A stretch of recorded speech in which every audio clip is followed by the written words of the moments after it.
সবাই বলে প্রবাসীরা নাকি রেমিটেন্স যোদ্ধা, কিন্তু দিন শেষে এই যোদ্ধাদের আপন মানুষগুলোই যখন পিছন থেকে ছুরি মারে, তখন যুদ্ধ করার সব শক্তি এক নিমিষে শেষ হয়ে যায়।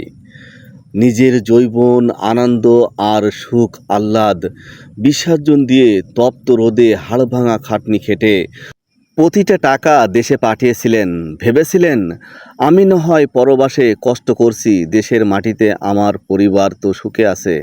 আমার রক্ত পানি করা টাকায় ভাই যখন একের পর এক জমি কিনছিল, বুকটা গর্বে ভরে যেত।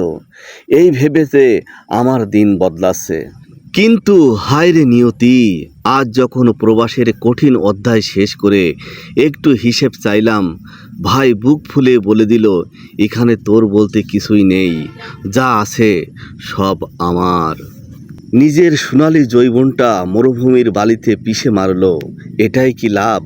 পরিবারকে অন্ধের মতো বিশ্বাস করে আজ সে নিজেই দেশে একজন নিঃস্ব পরিযায়ী, এটাই কি অর্জন?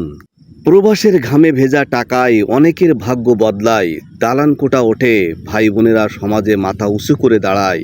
কিন্তু নির্মম সত্য হলো, সেই টাকার মোহে অন্ধ হয়ে একদিন আপন মানুষগুলোই প্রবাসীকে চিনতে অস্বীকার করে। প্রবাসের ত্যাগ শুধু কাগজের নোটেই গোনা যায়, কিন্তু তাদের এই বুক ফাটা কান্নার হিসাব রাখার মতো কেউ থাকে না। এটি একটা সত্য ঘটনা, আমি নিজে সেখানে উপস্থিত ছিলাম। আসলে চাকরি জীবনে কত জায়গায় যেতে হয়, কত কিছু দেখতে হয়। এজন্য আপনারা যারা প্রবাসে আছেন, অবশ্যই আপনারা নিজেদের চিন্তা করবেন। সব টাকা অর্থ বাড়িতে পাঠিয়ে বিশ্বাস করে নিজেকে নিঃস্ব করবেন না। সবাই ভালো থাকবেন।